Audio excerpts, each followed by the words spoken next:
Before the mafia. Before Al Capone.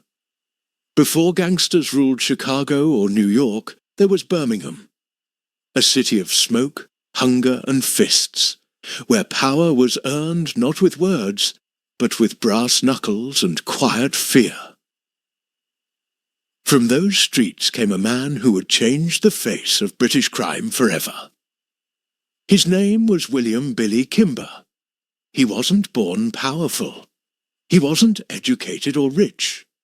But he was sharp, clever enough to turn chaos into business, and fearless enough to lead men who lived by violence and loyalty.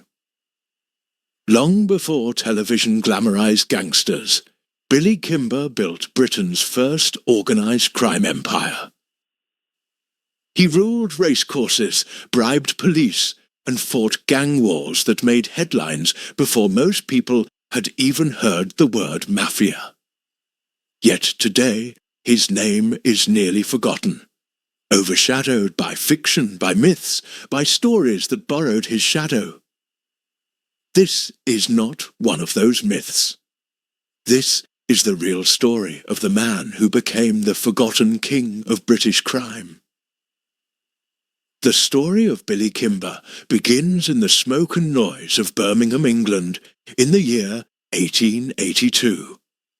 The city was the heart of industrial Britain, a place of constant clatter, metal and motion. It was called the workshop of the world, but for most who lived there, it was a workshop they could never escape. Black soot stained the sky. The air smelled of iron and coal. The rich built their fortunes on the backs of thousands of factory workers who earned barely enough to keep a roof overhead.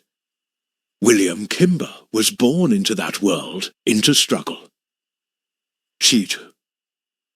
His childhood home was small, crowded and loud with the sounds of the street. There was no comfort in working-class Birmingham at the turn of the century. Families worked, fought and survived in the same breath. Poverty shaped everything from the clothes children wore to the choices they made. In this hard world, crime was not rebellion. It was survival. The streets were filled with boys like Billy Sharp, fast and angry at a world that offered nothing. From an early age, he learned that you didn't ask for respect. You took it. He watched older lads walk through the back streets with style and arrogance, flat caps low over their eyes, tailored coats even when money was tight. They were gang men, street fighters, local kings in tiny territories. They had what every young boy wanted: respect, money and fear. Billy saw them and understood the code loyalty among your own, brutality toward everyone else. By his teens, Billy Kimber was part of that street life. He joined the petty gangs that operated in Birmingham's back alleys, small groups that controlled market protection, pickpocketing and petty theft. They fought rival groups with fists, knives and whatever else they could find. To outsiders, it was chaos. To Billy, it was order, a system with rules and leaders. A hierarchy built on nerve. He was quick to learn and quicker to lead. Others noticed his ability to talk people into following him. He wasn't the biggest man, but he had presence, the kind of quiet, watchful confidence that made people hesitate before crossing him. Birmingham in the 1890s and early 1900s was full of gangs. They had names like the Birmingham Boys, the Sloggers, and the Peaky Blinders. Most were short-lived. They fought for scraps, for corners of streets and the few coins that came with controlling them. But Billy Kimber was watching something larger. He saw beyond the alleys. He wanted structure, profit, and stability, things no gang had truly built yet. The real Peaky Blinders, who operated just a few years before Kimber's rise, were already fading from the streets. They were not a single unified gang, as later myths suggested, but scattered groups of violent young men known for their dress sense and street fights. When police pressure increased, many were jailed or driven into hiding. In their absence, new players emerged. Kimber was one of them, ambitious, ruthless, and thinking several steps ahead. By the early 1900s, Billy had gathered a crew of his own men loyal to him, disciplined by the standards of the time. They weren't content with small crimes anymore. They began to move into racecourse protection, an area of crime that would make Kimber's name known across the country. Horse racing was Britain's most popular sport, and with it came huge amounts of gambling. Bookmakers carried large sums of cash, often unprotected. Kimber realized that where there was money, there was opportunity. He started offering protection to bookmakers at first as a suggestion, then as a demand. Pay for security, or face the consequences. It was simple, brutal business, and it worked. Through charm and intimidation, Billy built a reputation on the racecourses. He dressed like a gentleman, sharp suits, polished shoes, confident smile. People often mistook him for a legitimate businessman, not realizing he controlled a network of men ready to fight, steal, or kill at his command. The police knew his name but struggled to touch him. He paid off officers, kept his violence out of public view, and handled his affairs with quiet efficiency. This was the birth of what became known as the Birmingham Boys, a structured, well-organized criminal syndicate operating far beyond the city's limits. Under Kimber's leadership, they expanded into London, Leeds, and Manchester, taking over betting pitches and racecourse profits. They were violent when necessary, but Kimber preferred strategy to bloodshed. He understood that stability made more money than chaos. His influence grew quickly. By 1910, he was one of the most powerful figures in Britain's underworld. Yet, he remained largely invisible to the public. Newspapers occasionally mentioned disturbances at racetracks or the arrest of minor gang members, but Kimber stayed out of headlines. He was too smart for fame. Those who met him described him as polite, calm, and calculating. He could charm a policeman as easily as he could terrify a bookmaker. Behind the charm, though, was cold precision. He ruled through loyalty and fear. Betrayal was met with swift retribution, often unseen by law enforcement, but deeply understood by those in his circle. He created an organization that looked, in structure, very much like what would later be known as the mafia, a hierarchy of lieutenants, collectors, and enforcers. There was respect among his men, rules to follow, and money to be made.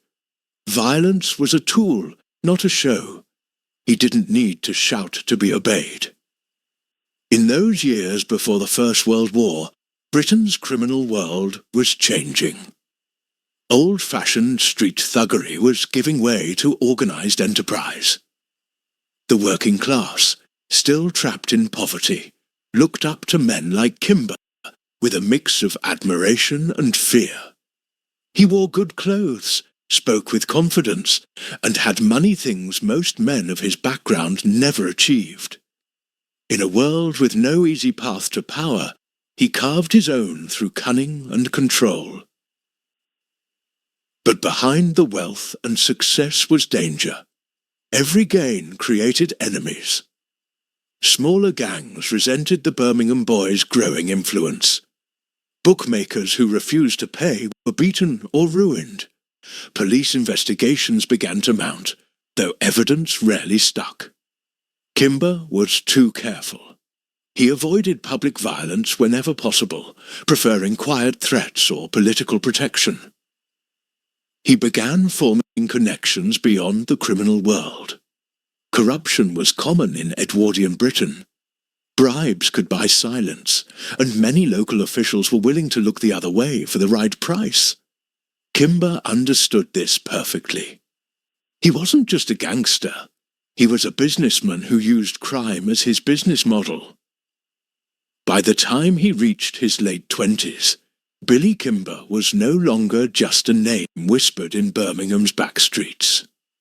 He was recognized by police forces across the country as the central figure in a new kind of organized crime. His men travelled to race meetings across England, enforcing his rules and collecting his profits. Those who resisted soon found that violence had a way of finding them. And yet, unlike many gang leaders of his era, Kimber kept his operations smooth and silent. He preferred negotiation to open war. This, more than anything, showed his intelligence. He had seen how uncontrolled aggression destroyed other gangs. He didn't need to prove toughness, he needed to prove control. That control became his trademark. But the world around him was unstable. The early 1900s were years of tension and social change. The old Victorian order was fading, new laws were emerging, and the press was beginning to expose corruption. Every empire, legitimate or criminal, faced scrutiny.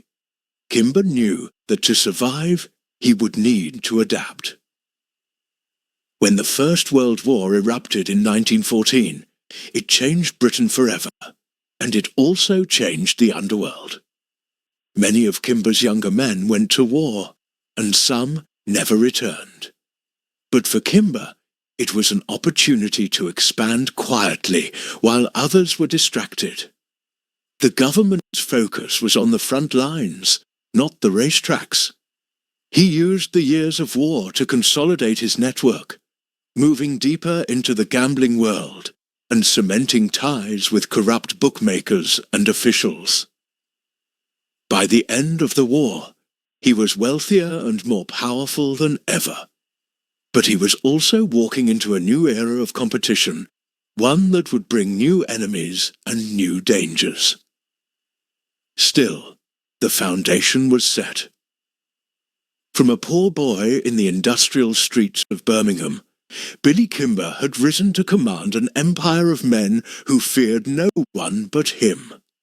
He had done what no British gangster before him managed to do. He turned chaos into order and street crime into organized business.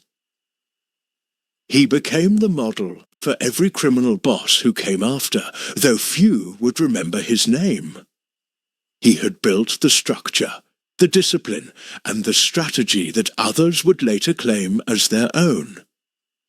And in those early years, as Britain entered the modern world, one thing was clear. The underworld had a king, and his name was Billy Kimber. The years between 1910 and 1918 were the peak of Billy Kimber's empire, the period when his name moved quietly from the alleys of Birmingham to the whispers of London clubs, racetracks, and police reports. He was no longer a local gang boss. He had become a businessman in the shadows, one whose reach extended across England. Yet with success came pressure, and every empire eventually draws its challengers. The Birmingham Boys had grown into a structured machine. Kimber sat at the top, surrounded by trusted lieutenants who managed regions and racecourses. Below them were collectors, enforcers and scoutsmen who handled the daily work of controlling the gambling world. The racecourse rackets were lucrative, and Billy's men ran them like a military operation. Bookmakers paid for protection in advance of each event. The fee guaranteed safety, though everyone knew what happened to those who refused. The police called it extortion. Kimber called it business.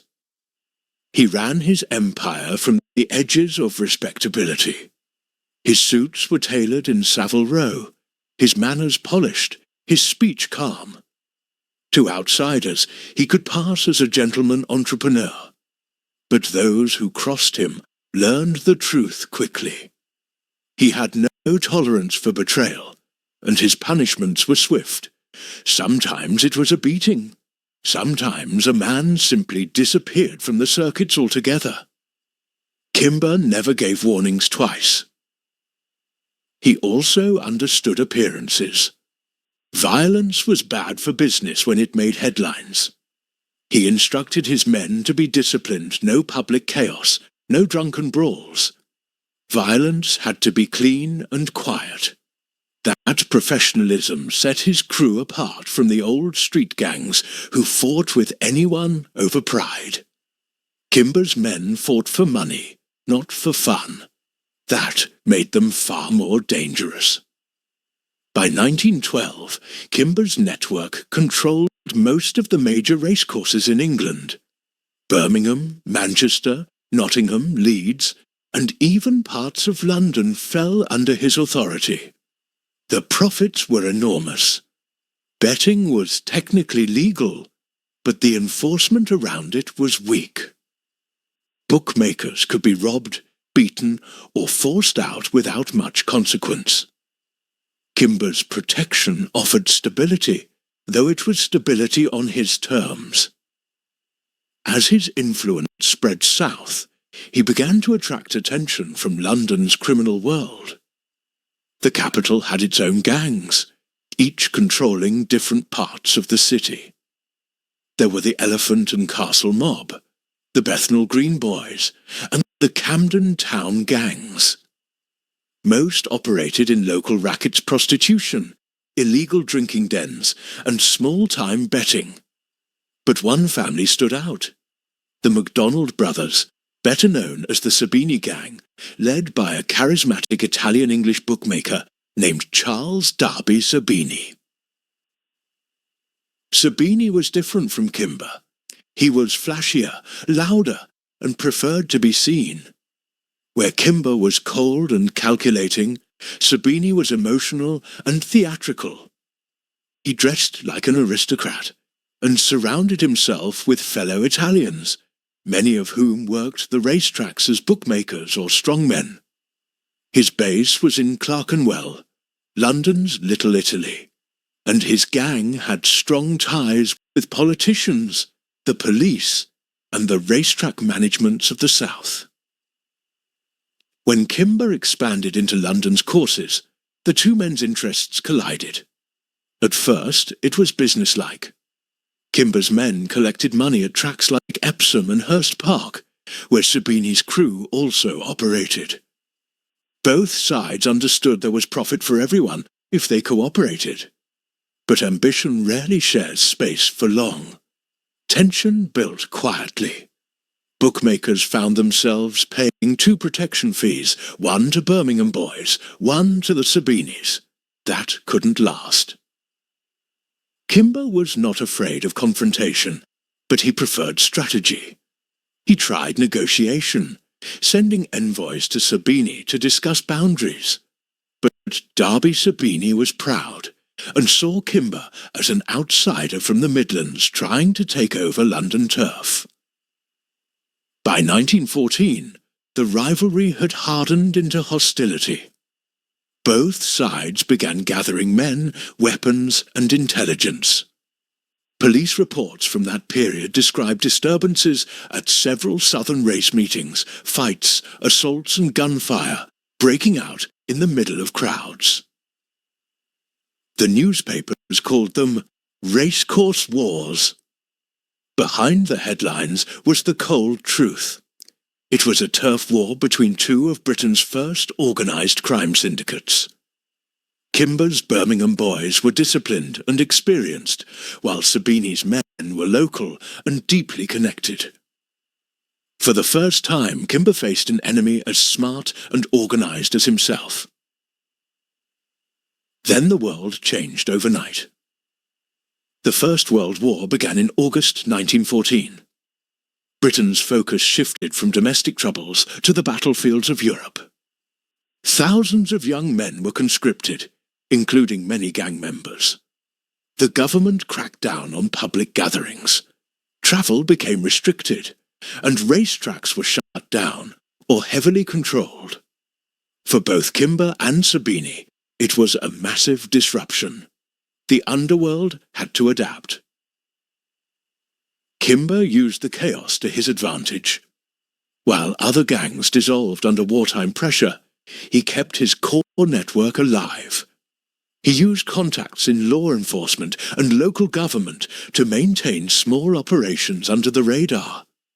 Some of his men joined the army, but those who remained handled illegal betting rings and protection rackets around industrial cities. Money was tighter, but influence mattered more than ever. Rumours suggest that during the war, Kimber invested his profits in legitimate businesses, pubs, clubs, and betting operations that looked clean on paper. He was preparing for what came after, knowing that the end of the war would bring both opportunity and competition. He was right.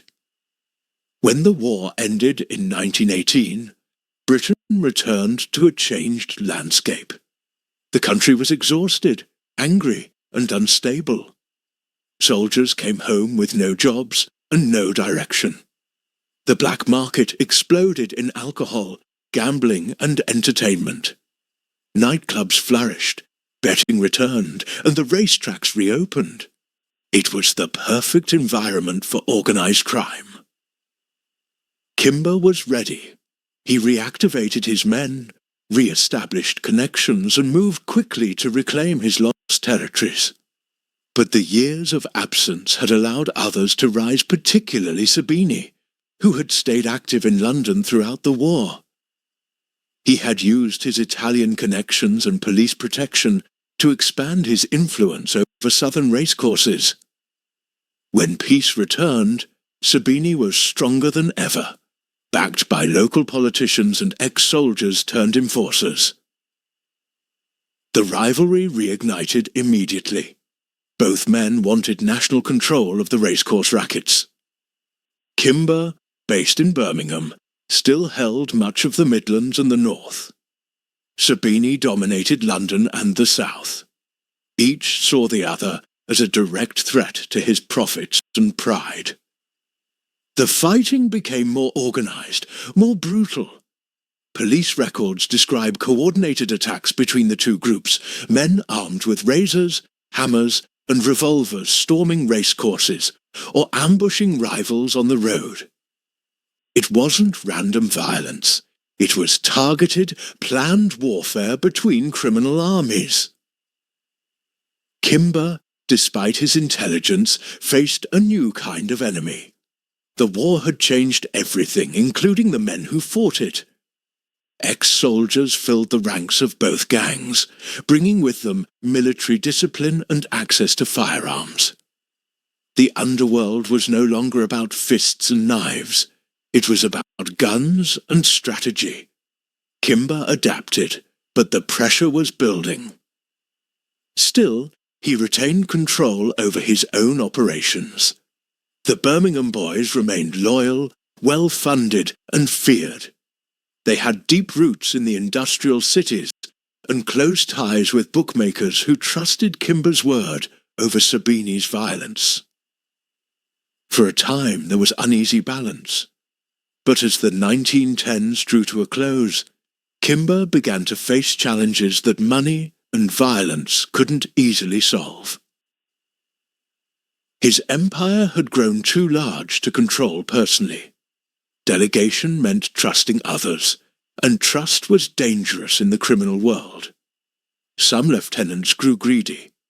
Others began dealing independently, cutting their own deals with London gangs. Kimber's grip, once iron, started to loosen. At the same time, the police were becoming more organized. The chaos of pre-war policing was being replaced with coordinated national efforts. New criminal intelligence units were tracking organized gangs, sharing information across regions. Kimber, once invisible, was now firmly on their radar. He had built his fortune on staying in the shadows, but the spotlight was growing brighter. The press had begun reporting on the racecourse wars with sensational headlines. Kimber's name started to appear, sometimes spelled wrong, sometimes exaggerated, but always associated with violence and corruption. Despite the mounting pressure, he remained confident. He had survived longer than most, and was still considered the country's top gang boss. His charm never faded. His control never completely broke. Even his rivals respected his intellect. But history was turning. The underworld was entering a new phase, one that would demand younger, hungrier men, willing to fight without the restraint that had once defined Kimber's rule. As 1918 came to a close, Britain celebrated victory in Europe, while its cities simmered with poverty and unrest. In Birmingham and London, crime was flourishing again. The returning soldiers needed money, and gangs offered it. The racecourses reopened fully, and once again the old battle lines were drawn. Kimber, older now and burdened by responsibility, prepared for one last push to keep his empire intact. He had risen from the streets to become the first man to truly organize British crime. But every rise carries the seeds of decline. The young no longer saw him as untouchable. They saw him as a stepping stone. The war had changed them, and they would soon change the underworld forever. Chula. Kimber, watching the crowds at Epsom or Birmingham, must have felt it, the shift in energy. The sense that control was slipping from his grasp. He had built something monumental, but the empire of the racecourses was becoming too violent, too public, and too unstable. The years ahead would test him in ways he could never have imagined. And in the shadows, waiting patiently, Darby Sabini was ready to make his move. The war was over, but peace brought no calm to the British underworld. The year was 1919, and the empire Billy Kimber had built before the First World War was showing cracks. The Birmingham Boys still controlled a wide network across England, but the world had changed. The cities were filled with men who had seen battle, men who were harder, colder, and more desperate than before. And among them were new criminals who had learned discipline and violence on the fields of France. They were no longer street fighters. They were soldiers turned gangsters. For Kimber, the challenge was survival not against the law, but against evolution. The rules of the game had changed. What had once been business was turning into open warfare. The racetracks, where his men once collected money quietly, were now battlegrounds. Bookmakers, police, and criminals all carried weapons. Every race meeting had the air of tension. Kimber's authority, once absolute, was being tested on all sides. At the heart of this turmoil was one named Charles Darby Sabini. During the war, Sabini had strengthened his hold over the southern courses. He had politicians in his pocket, bookmakers under his thumb, and police officers willing to look the other way. His men, many of Italian descent, controlled London's betting world with ruthless precision. When the racetracks reopened fully in 1919, Sabini was ready to dominate, but Kimber wasn't about to surrender the business he had built. The two syndicates clashed across England in what became known as the Racecourse Wars, one of the most violent and widespread gang conflicts in British history. It was not a single battle, but a series of ambushes, beatings and shootouts that lasted years. The police were often powerless, outnumbered and outgunned. The government didn't yet have organised crime laws, so arrests rarely stuck. Both sides fought in public while pretending to be legitimate businessmen. Kimber's men, the Birmingham Boys, were older, experienced, and loyal. They moved efficiently, dressed sharply, and followed Kimber's orders without question. Many had been with him since the early days, but Sabini had youth and momentum. His gang was filled with ex-servicemen who were used to violence. They fought not only with fists and razors, but with revolvers and shotguns. Their attacks were coordinated and brutal. The rivalry reached its peak in 1920. At the Bath races, a confrontation turned into an all-out riot. Witnesses later described hundreds of men clashing across the stands, chairs flying, bookmakers running for cover, the sound of gunfire echoing through the chaos. Several people were seriously injured. Police reports identified both Birmingham and Sabini men at the scene. Kimber himself wasn't arrested, but his name appeared in every file. The press loved it. Newspapers printed dramatic headlines about gang warfare on British racecourses, sensationalizing the story and turning it into national news. For the first time, the public saw the underworld not as a shadowy rumour, but as a real power structure operating beneath polite society. Kimber hated the attention. He had built his empire on discretion. Now the spotlight threatened to destroy it. Behind the scenes, he tried to negotiate. Despite his reputation for violence, Kimber preferred deals to bloodshed. He sent word to Sabini, proposing peace and a division of territory, the Midlands and North for the Birmingham Boys, the South for the Sabinis. But Sabini, drunk on victory and power, refused. He wanted complete control. Kimber's patience broke. His men began to retaliate. Attacks were planned in the dead of night. Cars pulling up outside pubs, houses set alight, rival bookies beaten nearly to death. It was a campaign of retribution, designed to remind everyone that Kimber still ruled the underworld. But every attack drew more attention from the police. Scotland Yard began tracking his movements. For the first time, they labelled him as a national threat. The violence didn't just affect the criminals. Innocent people, racegoers, staff and bookmakers were caught in the crossfire. The Home Office was forced to respond. In 1921, the police increased security at major race meetings. Officers began patrolling in groups, armed with truncheons and pistols. The press compared the scenes to wartime operations. The country, still recovering from real war, now had another one fought in broad daylight for control of gambling money. Kimber understood the danger. He was too intelligent to fight forever. The public exposure was poisoning his business. He needed to adapt again. So he made a move that surprised everyone. He went legitimate, at least on paper.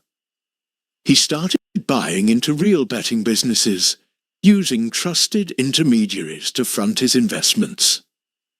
He opened clubs and pubs that served as headquarters but appeared respectable.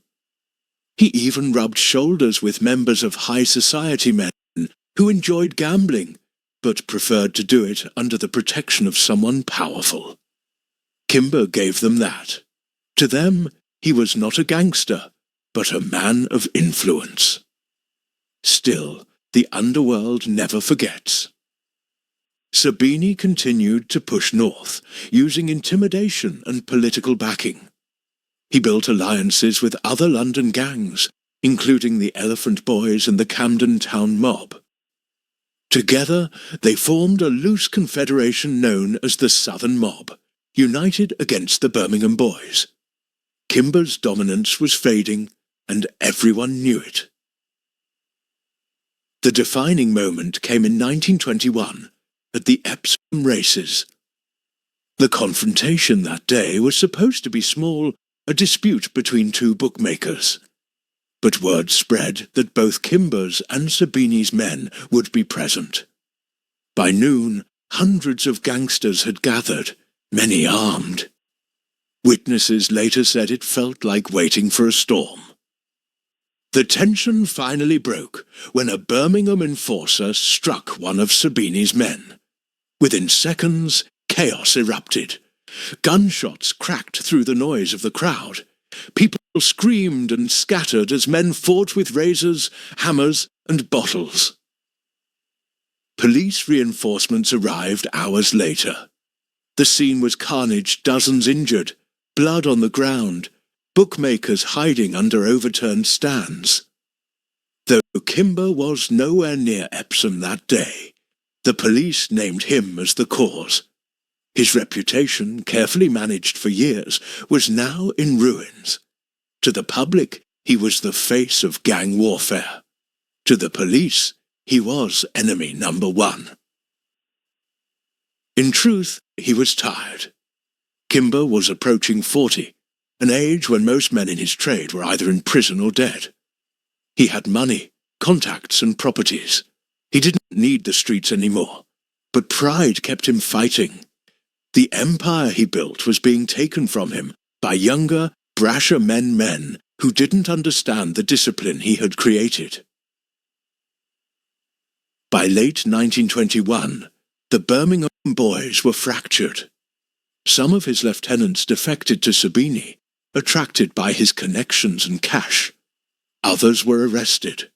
The police, under public pressure, cracked down hard. Raids hit Kimber's pubs and clubs. Records were seized. For the first time, his financial dealings came under investigation. He was too smart to leave direct evidence, but the disruption weakened him further. Desperate to keep control, Kimber made one last push. He sent his men south again, trying to reclaim racecourses in Surrey and London. But the resistance was overwhelming. The Sabini gang now had dozens of police officers on their payroll, and the unofficial support of bookmakers who wanted peace. The Birmingham Boys were outnumbered and outmaneuvered. The end came quietly, not in a dramatic shootout, but in exhaustion. Kimber, realizing the fight was lost, began withdrawing his operations from London.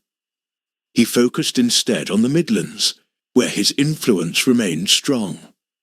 But the empire that once stretched across Britain was now reduced to a fraction of its former size. It was around this time that he began thinking seriously about stepping back.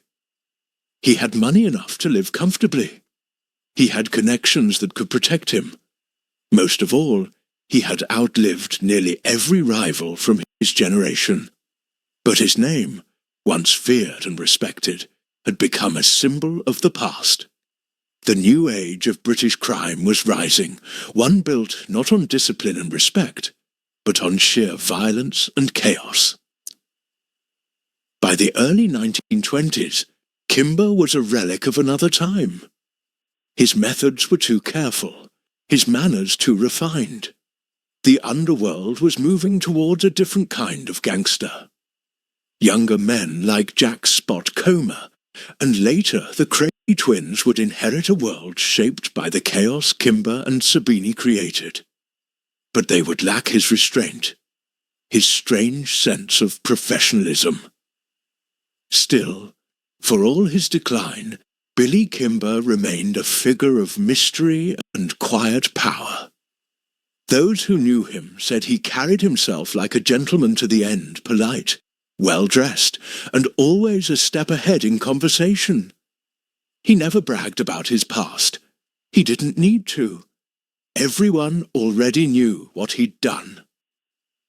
The police continued to watch him, but the racecourse wars slowly faded. By 1922, the violence had cooled.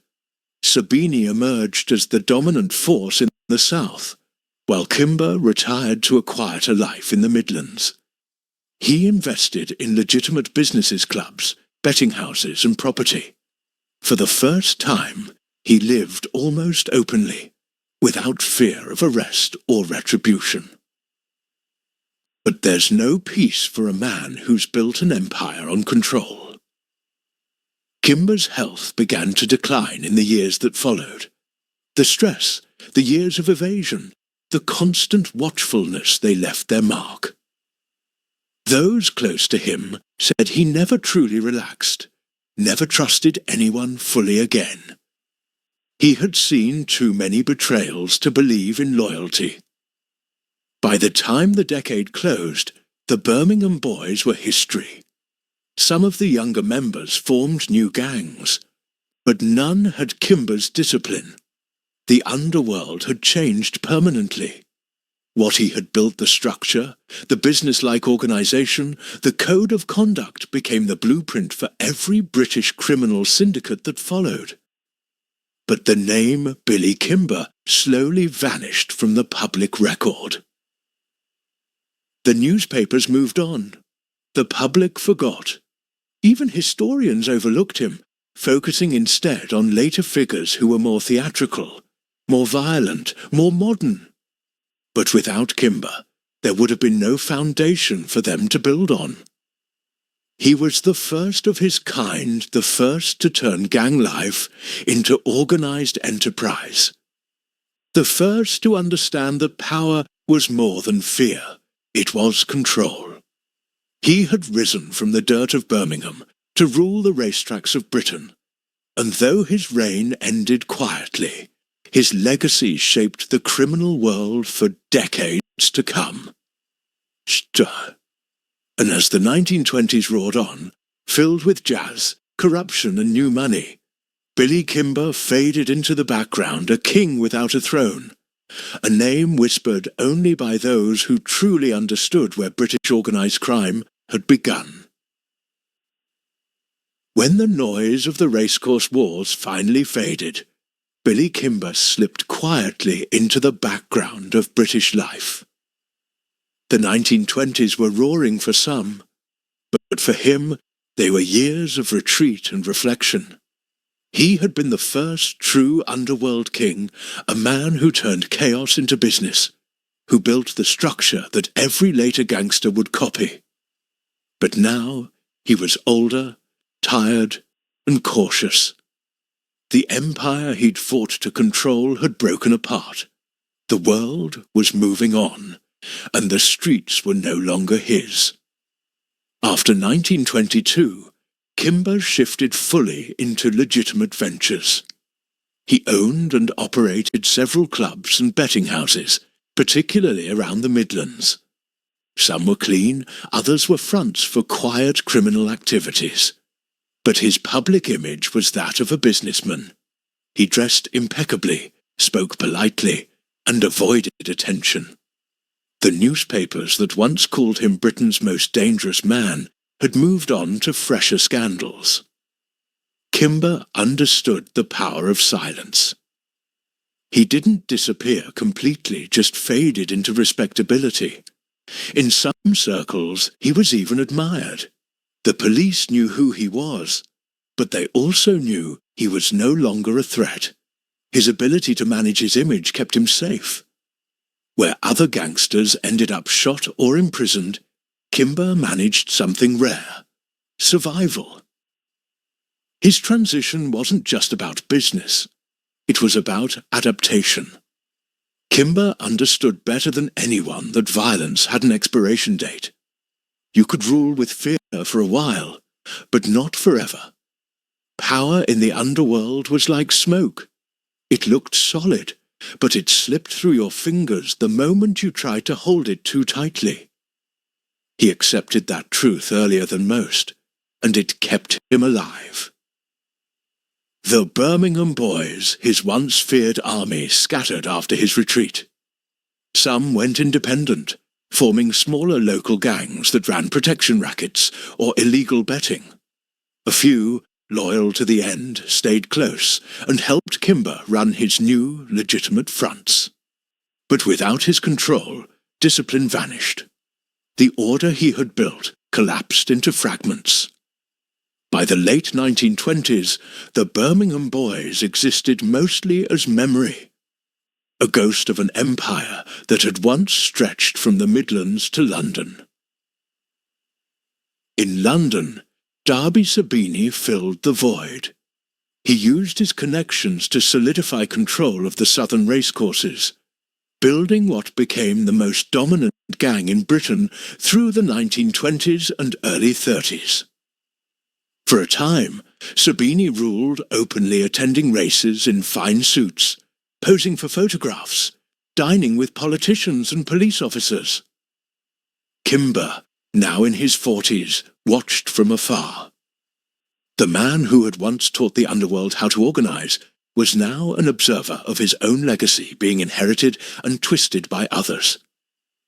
Yet, even as he aged, people in the criminal world still spoke his name with respect.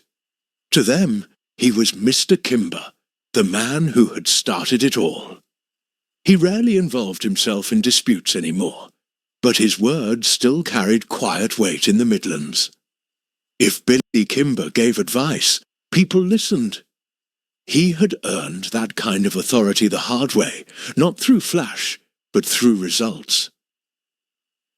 Behind the calm exterior, though, there was always restlessness. Kimber had lived most of his life watching for danger. Even in retirement he remained cautious, avoiding unnecessary risks, always keeping his circle small. The habits of power never really leave you. Those who visited him later in life said he was polite but distant, often lost in thought. He had seen too much to ever truly relax. In the 1930s, the world around him shifted again. The Great Depression hit Britain hard, bringing unemployment, poverty, and new waves of street crime. For a moment it seemed like the conditions that had created Kimber might return desperate young men forming gangs, turning to violence for survival. But this new generation was different. They didn't know discipline, only desperation. They fought without code or structure. To Kimber, watching from the sidelines, they must have looked like ghosts of a world he had once ruled, but without the intelligence to control it. There's evidence that during these years, Kimber moved south for a time, possibly to Bristol, later to Torquay. He preferred the quiet life near the coast, away from Birmingham's grime and noise. Official records show that by the late 1930s, he was living under his real name again.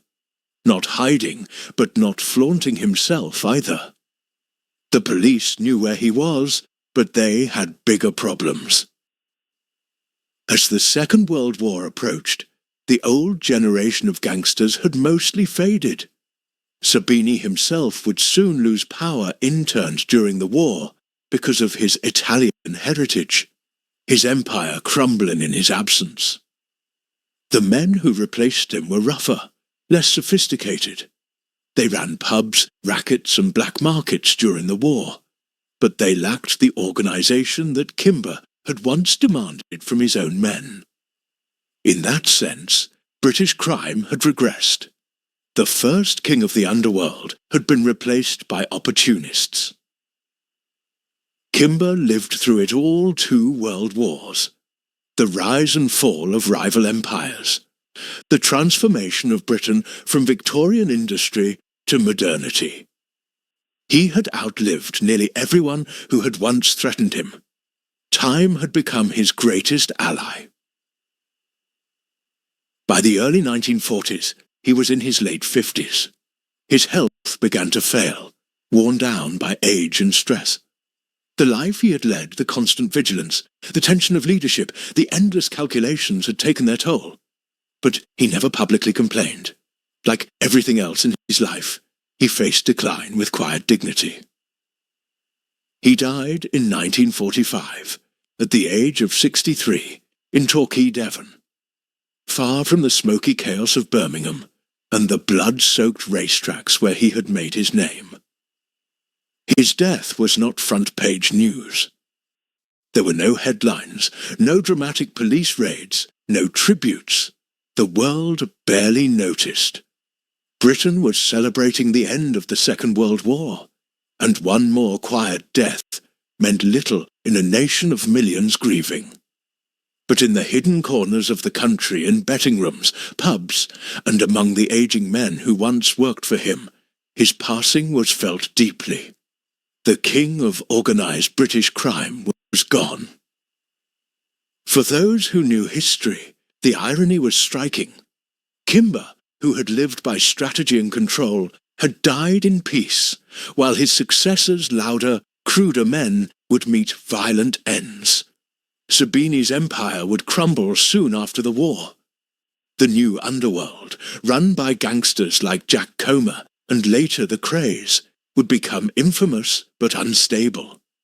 They brought fame and attention, the very things Kimber had always avoided, and it would destroy them. In the decades that followed, the memory of Billy Kimber faded from public consciousness.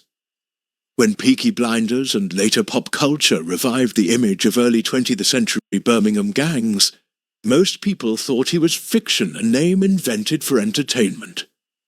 Few realized he had been the real foundation beneath the myth. The sharp suits, the controlled violence, the blend of class and crime, all of it had started with him. What makes his story remarkable isn't just the crime. It's the intelligence. Kimber was not a thug who stumbled into power. He was a strategist who saw opportunity in chaos and shaped it into something stable. He created hierarchy where there had been only brawls, profit where there had been only pride. He saw crime as an organization, not a pastime. That insight alone made him decades ahead of his time. If you strip away the myth and the legend, you find a man who was the blueprint for what British organised crime would become. He didn't romanticize violence. He didn't glorify rebellion. He treated it as business cold, practical, and effective. In another life, he might have been a legitimate entrepreneur or politician. But in the Britain of his youth, those doors were closed to working-class men. Crime was his only ladder up, and he climbed it all the way to the top. In his own quiet way, he changed Britain. His methods influenced not just the gangs that came after, but also the police who fought them. Modern organised crime units, undercover work, and surveillance strategies all trace their origins to the effort to understand and dismantle networks like Kimber's. He forced the law to evolve. He forced the country to see that crime wasn't just chaos. It was organisation, money, and influence. Today, his name is known mostly to historians, not the public. But to those who study the roots of the British underworld, he remains the first true king, the man who taught the streets how to think like a business. Billy Kimber's story ends not with a bang, but with silence. No bullets, no betrayal, no public downfall. Just a man who built an empire, lost it, and lived long enough to see his world change completely. In the end, that might be the greatest victory any gangster could hope for. He died as he lived quietly, deliberately, on his own terms. And though the world has largely forgotten him, his fingerprints are still there, buried deep in the foundations of British organised crime. Every bookmaker's racket, every territorial gang, every quiet deal made behind a pub door, carries a trace of the system he created more than a century ago. History rarely remembers the first man to do something. It remembers the loudest, not the smartest. But the truth remains. Before the Krays, before the Sabinis, before the legends, there was Billy Kimber, the original king, the one who understood that power doesn't come from noise. It comes from control. History rarely gives credit to the quiet ones. The loud, the reckless, the violent, they make headlines. But the ones who build something lasting, who shape the very structure of the underworld, they fade into silence. Billy Kimber was one of those men. He didn't need fame. He didn't chase glory. He built a system that others would later copy, twist, and corrupt. He showed Britain what organized crime could look like long before the newspapers or the police had a word for it. In a world where survival meant everything, he became the blueprint. Kimber's life is a reminder that crime, like power, evolves. It changes faces, names, and methods, but the foundation stays the same: control, money, and respect. And that foundation began with him. When people today talk about gangsters, the Krays, the Richardsons, or the modern-day crime families, they're looking at branches of a tree that Kimber planted over 100 years ago. They inherited his logic, even if they never knew his name. He never asked to be remembered. He asked only to be left alone, a man who had done what he came to do, and then quietly walked away. Maybe that's why his story feels so haunting. Because in a world obsessed with noise, Kimber mastered the art of silence. As the credits of history roll, his name barely flashes on the screen.